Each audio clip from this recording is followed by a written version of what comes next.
好，各位朋友，大家好，大家晚安，欢迎大家今天来参加我们2022年European Study Talk 留学欧洲说明会。那这个活动是由欧洲在台的官方单位联合举办，我们即将从2022年的9月一直进行到2023年的2月。那整个系列活动将邀请到了超过50多所的这个欧洲知名的高等校院来进行这个留学欧洲的线上说明会。那国家有德国、英国、法国、比利时、荷兰、瑞典、瑞士以及意大利等专业的顶尖欧洲大学将接力的为台湾学生的留学的欧洲的计划来指点迷津。那除了商管学校、资讯学院，更有著名的理工、设计、观光、医学科系等名校都会加入，他们都要提供你最新的教育制度、申请流程，以及还有奖学金，以及毕业后可以在当地工作以及创业等的资讯。你一定可以收集到你所需要的资讯，而且听到有些学长姐的经验分享，都要来帮助你这个留学做申请。那今晚留学欧洲部署未来要带给大家的是瑞典以及意大利深造求学的工作资讯。那今晚的顺序是待会7点钟，瑞典知名的隆德大学 Lund University。那在接下来是7点50分的意大利职业烹饪艺术学校 ALMA。那这个瑞典的隆德大学呢，是欧洲最古老的大学之一，又是斯堪的纳维亚最大的高等教育以及学术研究机构。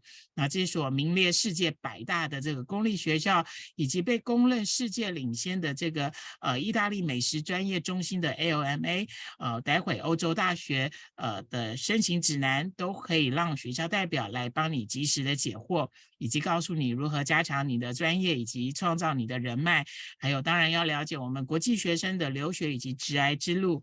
Tonight at 7 o'clock, we are very happy to have Johan from Lund University 瑞典隆德大学，这所建立于1666年的欧洲最古老的大学之一，为斯堪的纳维亚最大的高等教育以及学术研究机构。那隆德大学呢，为瑞典顶尖的学府，那名列世界100大学府之一。那隆德大学拥有超过350年的历史，以及是北欧最大的研究型的大学，在多个知名的这个媒体如 QS 的排名上面非常的前面。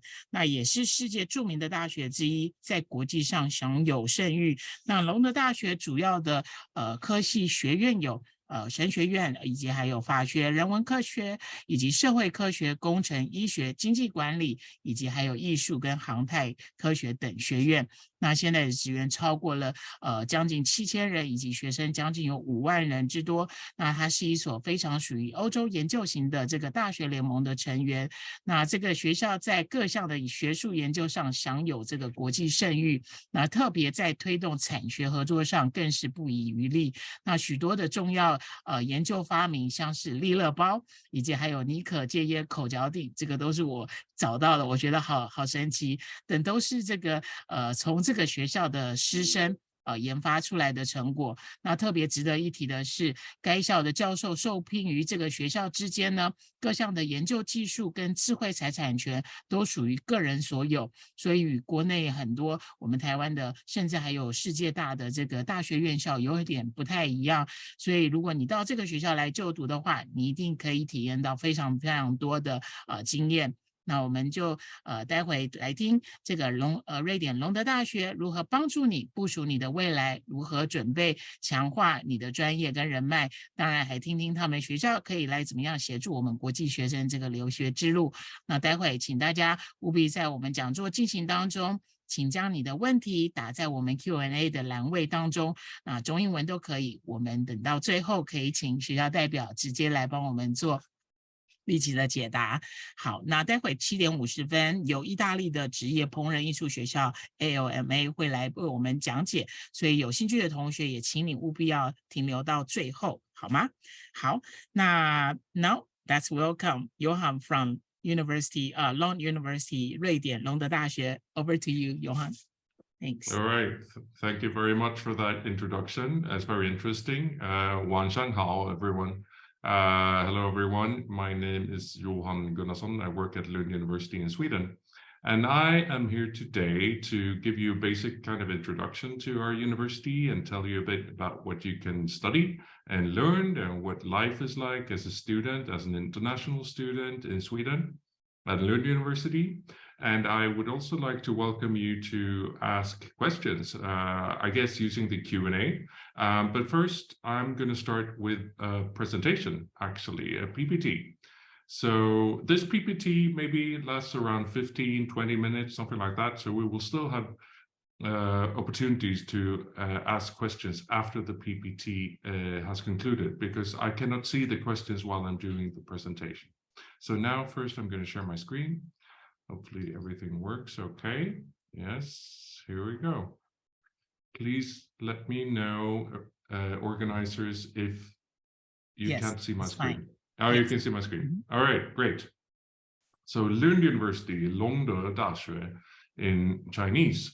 As I heard in the introduction, because I understand a little bit of Chinese, it was said that Lund is one of the oldest universities in Europe and Scandinavia, and that is true.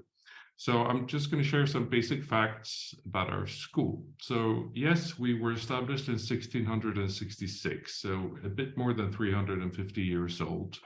So it's a traditional university in Europe. We're a big university, 46,000 students and a bit more than 8,000 staff members. So this is actually one of the largest universities in Scandinavia. It's very big. It's a small town, but the university is big. So we have lots of university students in our city. We're quite highly ranked, usually in the World Top 100, according to QS and also US News.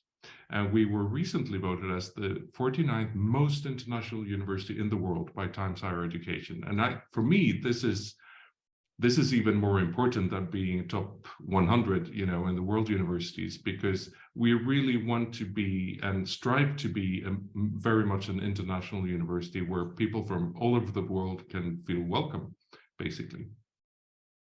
So for international students, including students coming from Taiwan, we have a lot of programs on offer that are taught in English. Currently 130 around master's programs and 9 bachelor's degree programs that are taught completely in English.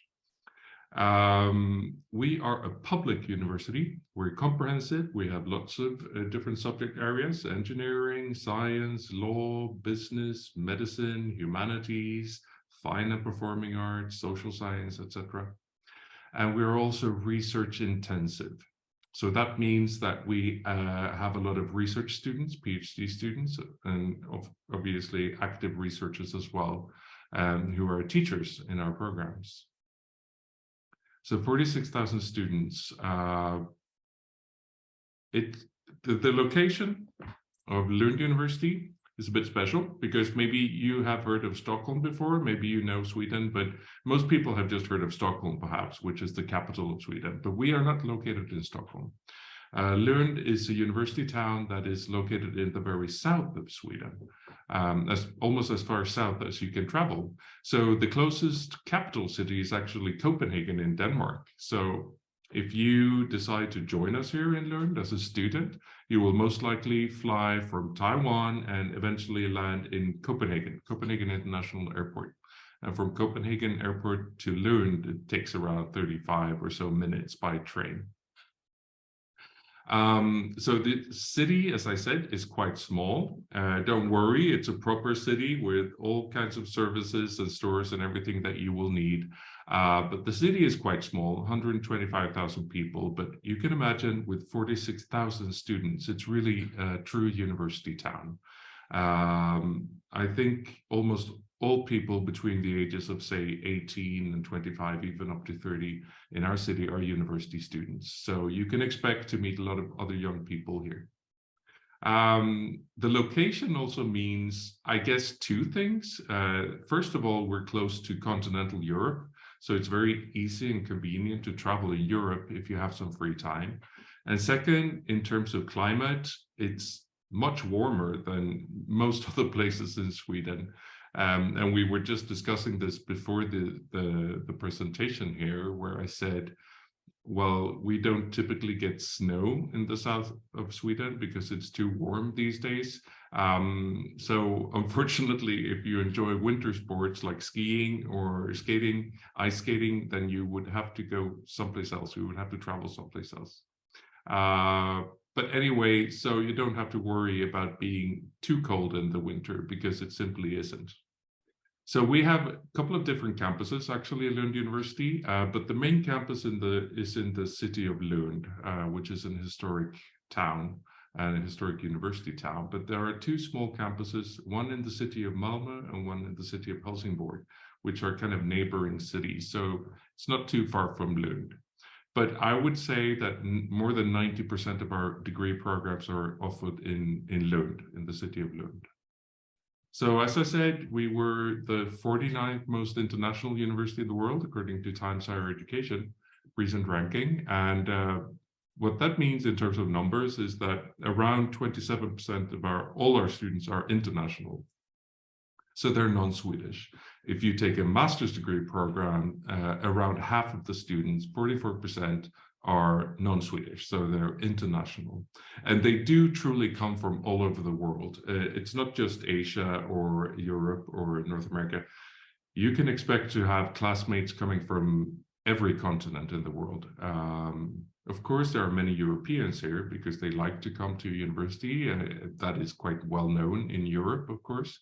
But we do also have plenty of people coming from other continents like, well, Asia, Africa, and both of the Americas. So it's quite common that maybe a class of 25 to 30 people, you would have maybe 15 or 20 different nationalities represented. So it's a truly international environment in the programs. We have quite a lot of exchange partner universities around the world, of course, including in Taiwan. I think in Taiwan, we mainly collaborate with National Taiwan University and National Tsinghua University. So those are two very excellent universities, of course, in Taiwan. So we exchange students as well, sending Swedish students to them and receiving Taiwanese students from these universities, of course. And it might be possible for you as a student here to do an exchange. If you would like to. It's more common at bachelor's level, I would say, but it can happen at master's level as well if they have an opportunity like this. So the higher education system in Sweden, just briefly here, for undergraduate studies, a bachelor's degree would take you 3 years full-time studies that would earn you a bachelor's degree. And then for the master's level, we have two types of master's degree programs. The most common is a 2-year program. 2-year master's degree program. But we do also have a few 1-year master's degree programs that are more kind of intense, usually in like business, marketing, finance, those subject areas. They tend to offer 1-year programs. And then, of course, if you would like to do a PhD, and some students do, after they finish their master's, you can expect to stay for at least 4 years to complete a PhD degree. Now, we are a comprehensive university, as I mentioned in the beginning. I think we have probably too many programs to mention them all today in this presentation, but here you can just get kind of an idea where you can find our international degree programs. So architecture, design, area studies, where you can study, for example, Asia or Europe or the Middle East. We have business, economics and management degrees, engineering, technology, environment, sustainability, which is a very strong area for Lund University and Sweden in general, I would say. Fine and performing arts, humanities, law, medicine, science, service management, and social sciences. So all of these subject areas have international degree programs, mostly at master's level. I would like to invite you to visit our website to get a complete list of the actual programs that you can apply to. But there are many. So our program portfolio is wide and it's also quite deep. So please go have a look at our website. Now, what's it like to study in Lund or Sweden? Maybe you have visited Sweden before, or maybe you did an exchange here, or maybe you haven't at all. I can assume that it's probably quite different from studying in Taiwan. And it's all countries have, their unique education systems and cultures, of course. First of all, I just want to point out that many of our degree programs, both at bachelor's and master's level, usually have both mandatory and elective courses. So what happens is that usually in the beginning, like the first semester or first year, would be mandatory courses that all students have to take the same courses. But then perhaps the second year, you'll be able to choose, sometimes quite freely, and sometimes it's more like within your main subject area. You choose courses that are interesting for you, that you want to learn more about this subject, you want to specialize a bit more, and then you can take those as elective courses. Sometimes instead of elective courses, it's possible to do an internship. Sometimes you can do an exchange or elective courses. It depends a bit on the program. We usually have one course offered at a time. So if you take a program first, you may have one course that would last perhaps a month, which is quite typical, 4 weeks, something like that. And then some type of examination after that. And when you finish the examination, you would start the next course. So it's not like you have 4 or 5 different courses all at the same time. Usually just one, maybe 2 running in parallel. It's quite common that in some certain subject areas, such as maybe engineering, science, or medicine, you would have lots of mandatory courses and lots of time spent in the classroom with the teacher-led classes, basically, maybe 30 hours per week. But in, say, humanities or social science that are not so practical in a way, maybe you have 10 or 15 hours per week inside the classroom with the teacher. So it depends very much on the major you want to pursue here in Lund. As I said before, you can expect a lot of international classmates if you join a program here, people from all over the world. So I think it's a very good opportunity for people who want to kind of develop or start an international network of friends and future colleagues, of course, if they want to come here. A little bit about tuition fees and living expenses. Tuition fees depends on the program that you want to take, the major. Some of the cheapest majors, I would say, cost 10,000 USD per year. And we have also very expensive majors, in my opinion, that cost around 21,000 USD per year. And the most expensive are like architecture and industrial design. It's mainly that. Most of our majors are costing between 10 to 15,000 USD per year. You need, of course, also living expenses to fund your stay here in Sweden. And we usually recommend 900 USD per month, $900 US per month, to cover accommodation, food, books, local transportation, mobile phone bills, and some leisure activities as well. But that's kind of a typical student or an average student budget per month, 900 USD.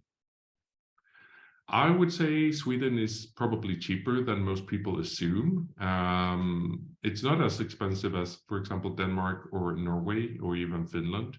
So it's the cheapest Nordic country, but depending on what you're used to back in Taiwan. I've been to Taiwan a couple of times. I found it perhaps slightly cheaper than Sweden, but not so much cheaper. So if you're used to the kind of cost, average cost of things in Taiwan, then Sweden will not be all that different, in my opinion. We have accommodation for international students, including Taiwanese who are fee liable. So you would be guaranteed a student dorm room, basically a single occupancy. So you always have your private bedroom, private space just for you, with a bed, a desk, a chair, and lamps, etc. And probably you have your own bathroom as well. Then you might share a kitchen and living room with other students that you live with.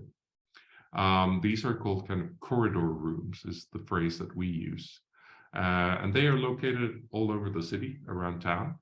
So you can get a room there.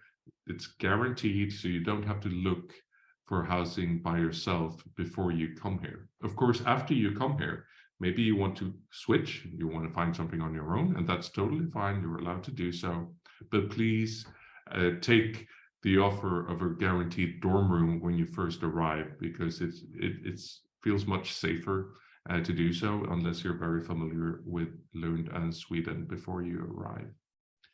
The monthly cost for a dorm room would be around $360 to $520 depending on the location, the quality, basically the amenities that you have in the room, etc.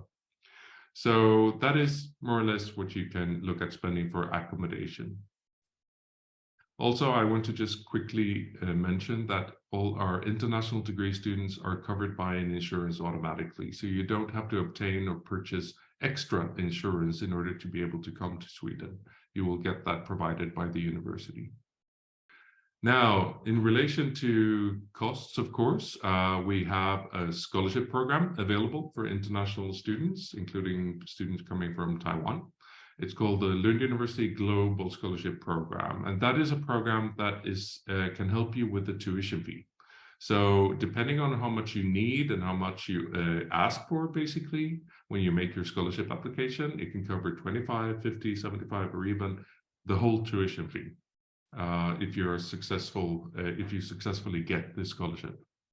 Now, the scholarship is awarded based on merit. It's a merit scholarship, not a needs-based scholarship. So it's based on your academic merits primarily and your motivation to come and study with us in Lund.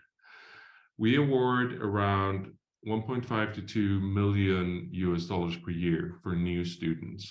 So every program more or less will have at least one full scholarship. And sometimes they give one full scholarship, or they can give 2 50% scholarship or 4 25% scholarship. Some programs have more and some programs have less. It depends and changes a bit year by year. So the scholarship application happens after you apply to a program. So we always apply to the program first, and then after you apply to a program, you will be invited to apply for a scholarship sometime early February next year. So what about application information? This application information is for students who are wanting to come here next autumn. So they start their studies in the autumn of 2023. We are open right now for application. We opened in mid-October and we are staying open until January 16, 2023. So during this period, you will have to make your application if you want to come here next autumn. After January 16, it's no longer to make an application to Lund. So please do not miss this very important deadline. We have a national application system in Sweden. It's called universityadmissions.se. That all Swedish universities use the same system. So you can apply to Lund and you can also apply to another university at the same time if you want to, but you have to rank your choices in order of preference. Because in the end, you can only get one offer of admission. So if you have Lund as number one and we admit you, then the other university or universities that you may have applied to, they cannot admit you. So it's very important to rank your top choice program as number one. There is an application fee, 900 Swedish krona, which is 90 USD, $90 US is the application fee. And this is something that we don't collect at the university. It's paid to universityadmissions.se, University Admissions in Sweden. It's their processing fee. They take this fee in order to process your application. And if you are approved by University Admissions in Sweden, your application will then be sent to Lund University and other universities that you may have applied to in Sweden. The second deadline, I told you the first deadline is January 16. That's to make your application online. You select the program or programs that you want to apply to, and then you submit your application. But we give you an additional 2 weeks to complete your application to provide supporting documents because we need to have those by February the 1st in order for your application to be considered. So that is also a very important deadline, February the 1st. That's a supporting document deadline, and also application fee. Then you're going to have to wait a bit more than a month because we won't be able to tell you if you're admitted or not until late March 2023 for a master's level, and very early in April for bachelor's level. And then you have several months, of course, to prepare your stay in Sweden because you're going to need to apply for a residence permit, which is a student visa. You're going to have to book tickets, of course, plane tickets, and you have to arrange or apply for housing, etc. So that will all happen in the spring and early summer, of course. And then you can join us here in August, mid-August 2023 is when we invite international students to arrive here. All right. So I'm just nearing the end of my PPT here. Just a couple of reasons I like to highlight that would kind of make you consider Lund perhaps among your choices if you want to go abroad. So first of all, a highly ranked university, World Top 100, and certainly one of the most international universities in Europe, with lots of people coming from all types of academic backgrounds, a geographic background, and nationalities, etc. So it's very much a mix of students here who develop their international networks, basically. This is where they start. We're a very strong research university, as I mentioned in the beginning, and this is very good. This is, even if you might not be so interested in research right now, you just think about, I'm just interested in education, and that's fine. But I mean, being a strong research university, that is very important for us because we can attract the best researchers. They can work for Lund University and get funding for their research projects, and also work as teachers, of course. And so this is very much something that benefits our students because the researchers are active, or sorry, our teachers are active researchers and vice versa. So we like to think that this is something that very much goes hand in hand. Education and research, they go hand in hand. They're the yin and the yang, so to speak. Very international environment in Lund. This is one of the most well-educated populations in all of Sweden. So speaking English is totally fine. Maybe you know that in Sweden, we speak Swedish normally to one another. But in a university town and at university, English is very much spoken all the time.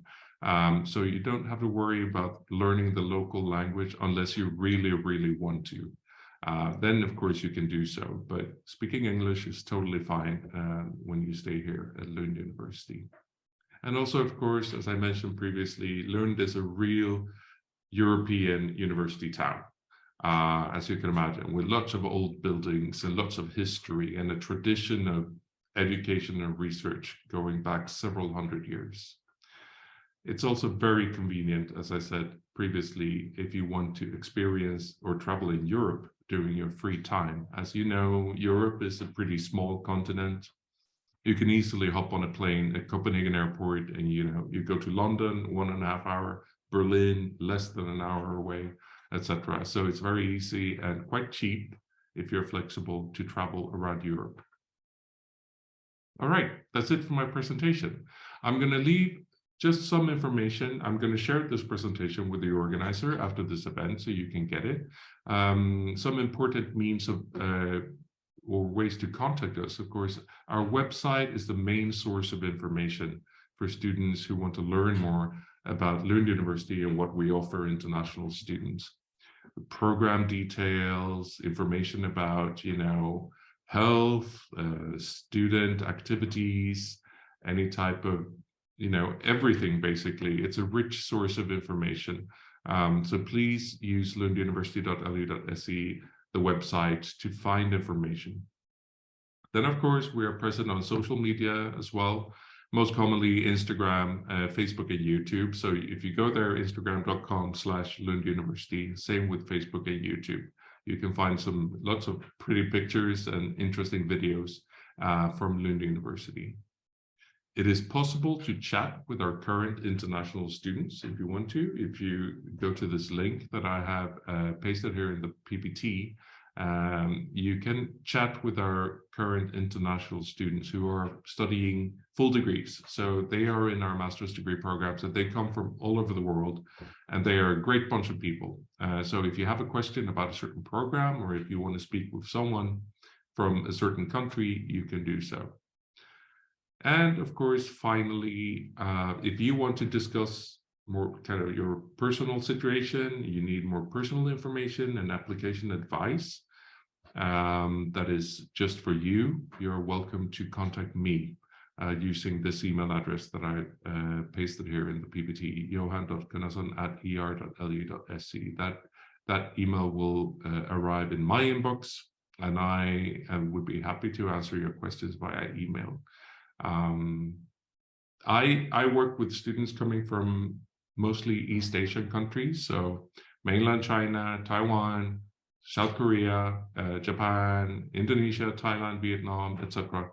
Those are the students who would deal with me before or when they make their application and they need some help or advice. So you are also welcome to contact me. Now that's actually it for my presentation. We have time left. I hope I didn't take too much time. I wanted to keep it kind of brief because I'd rather talk about if you have any questions, you're welcome to use the Q&A, as we said before, to write your questions, or the organizer also welcome to ask questions about studying in Sweden or Lund or anything at all, really. So please go ahead. Yeah. Thanks, Johan. Thanks for the very detailed and also informative information tonight. And why I'm encouraging everybody to type their question on the Q&A box. Is that okay that for you to copy the address of either the university and also the website that student audiences tonight can check with the international buddy, the fellow buddy. Oh, the Unibuddy. Yeah, yes, the Unibuddy. of course. Can you I can copy do that and maybe put it on the chat box for everybody can click that and then maybe save them on their laptop or Chrome or the website. Yeah. Certainly. Thank you. So Unibuddy Lund. 好，那我们刚刚已经听到了非常详细有关于隆德大学的介绍，欢迎大家赶紧把你想要问的问题赶紧的打上我们的这个 Q&A 的栏位。那刚刚学校代表也将那个一个网址，就是你可以跟他们学校的国际学生可以再多聊一聊关于认识这个学校的这个学校以及还有课程，以及甚至可以找到你想要去念的这个科系的学长姐都不一定，可以多了解一下，甚至还可以跟学校代表保持联络。Okay, Johan, there are a couple questions, and then also I have some questions to ask. I would like to learn around about the Lund University as well.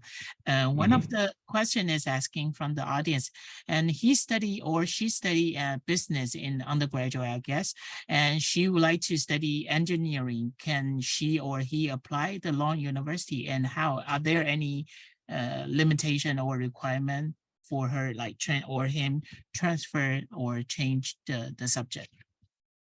Right, that's a good question. We often get this question. I would say that most of the time you are expected to have an academically relevant background when you apply to a major. So if I want to apply to a master's degree program in engineering, most likely I would need to have a bachelor's degree in engineering before I'm considered eligible. And that is the case for most of our master's degree programs.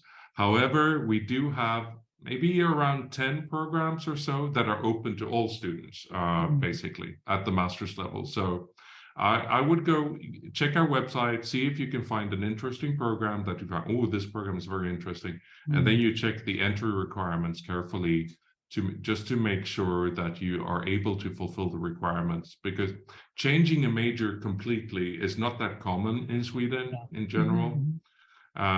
It's not just Lund. I think most universities have pretty detailed entry requirements. So if you're a business student from bachelor's level, most likely you would try to apply to one of our business master's programs or related to business. And for that extent question, I would like to know, if that possible that for a student, if they study for the master degree, and then they take the courses about the language course to learn Swedish language? Right, that's also a good question.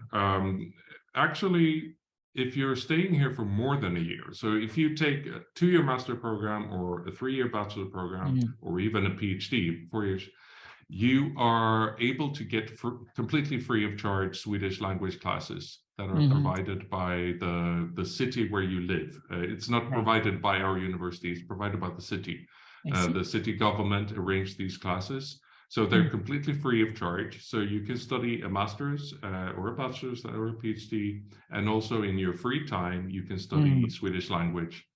But I mean, this question comes up all the time. And people ask me, should I learn Swedish? Do I need to learn Swedish? So first, do you need to learn Swedish? No, you don't need to learn Swedish. Especially not if you're just here for 1 or 2 years, you want to take your program and then you want to go somewhere else perhaps. But if you have a plan to stay in Sweden long term, maybe you want to settle down, get a job, start a family, or and stay here for a long time, then obviously I recommend learning Swedish. Sure. Apart from that, are there many like job opportunity or internship opportunity, maybe during the master degree courses or the after graduation? Are there any many job opportunity for that? Yeah. Right. So first of all, internships.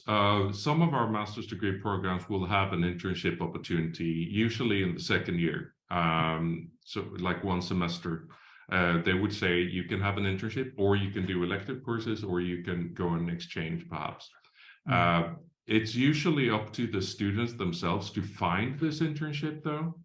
So they would need to contact organizations and companies that they're interested in, that are relevant, and ask them, do you have an internship?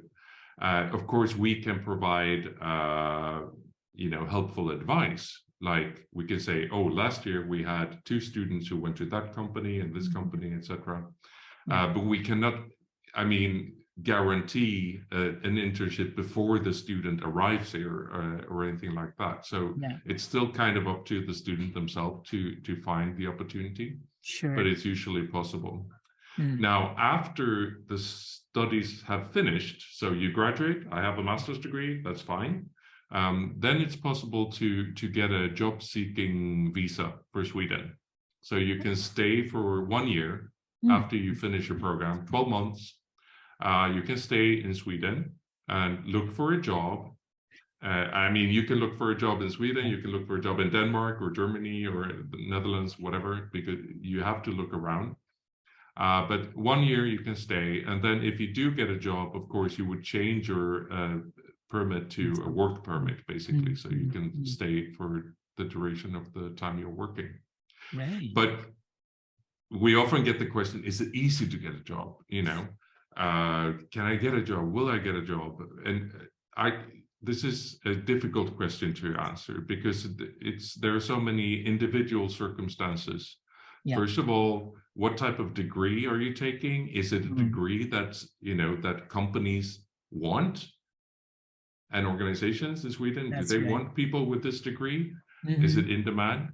It's also your personal, skills. Do you have the right personality, language skills, and also background? Maybe you have experience that is relevant for this position. That is very important. I see. So I would, if I have to generalize, it's probably the case that businesses and industries that are hot in Taiwan are also hot in Sweden. And people with majors that are relevant for those industries, they can get a job. But if you have a degree that is in Taiwan, it's difficult to get a job, then most likely it's difficult in Sweden as well. I don't think there is a huge difference there. I see.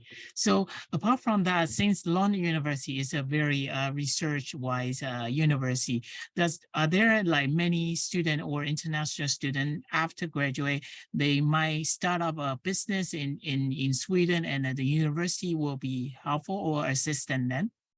Yeah, sure. We have several organizations in Lund that would help you like start your own enterprise or start your own company. And students can do that already when they are students, when they are studying here. So they can get help and advice. It's actually quite easy to start a company in Sweden, even for people who are not Swedish citizens or don't have permanent residence permit. So it's quite easy to do so. If you are more, I mentioned in my presentation about PhD studies or PhD opportunities. That can also happen either in Lund or some other Swedish research university.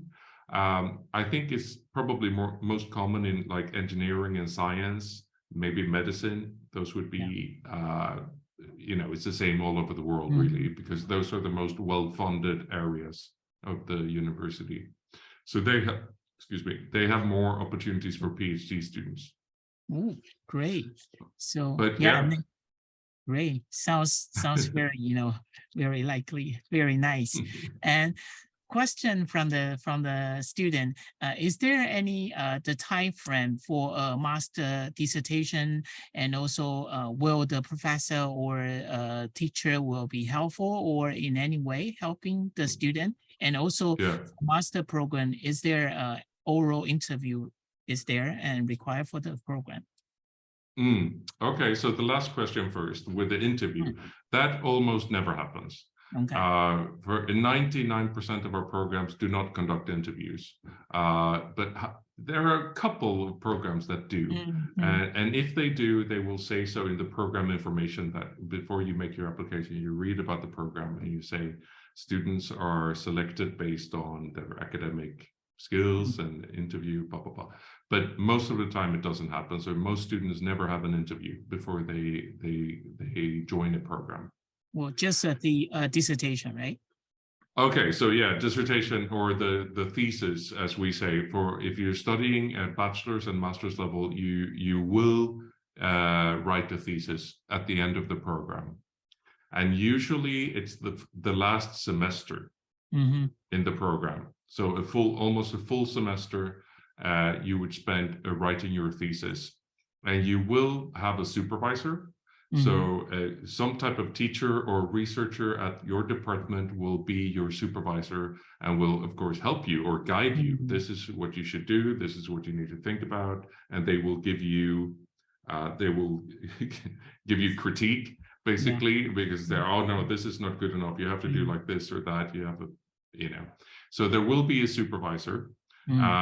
Sometimes they will be just provided to you, or you can actually look for a professor or a researcher and say, could you please be my supervisor, because I'm writing my thesis and it's in your subject area. Right. And they would say, yes, I can be your supervisor. So there will be a supervisor. Great. Okay, I have another question. I'll go with this question first. The student would like to apply for PhD program. Does he or she need to contact a professor first, or apply through the registration office directly? What's the method, or what's the route in Sweden? So that's a good question. You don't need to contact a professor or even Lund University before you apply. But you can only be admitted to a PhD program or a PhD position if we actually have one available. Right. So when we have a position available, we will advertise it online on our website, say, oh, PhD in physics, 2 positions available. And then basically you apply as almost like applying to a job. You apply, you look at the description of the PhD position, you say, oh, that's me, I fulfill the requirements.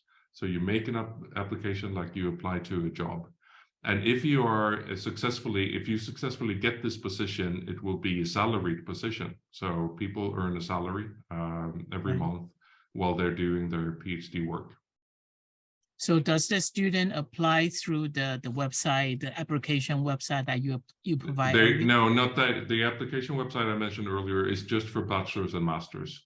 For the PhD, they would have to go to our website and look for available positions or vacancies, is what it says on our website. Vacancies, look for a job. I see. Great. Okay.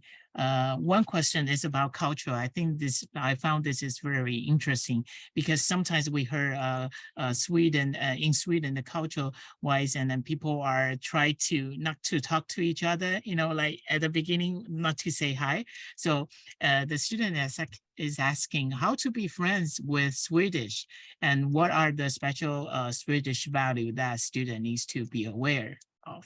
Right. Well, that's a good question. We also sometimes hear that. First of all, you will have Swedish classmates.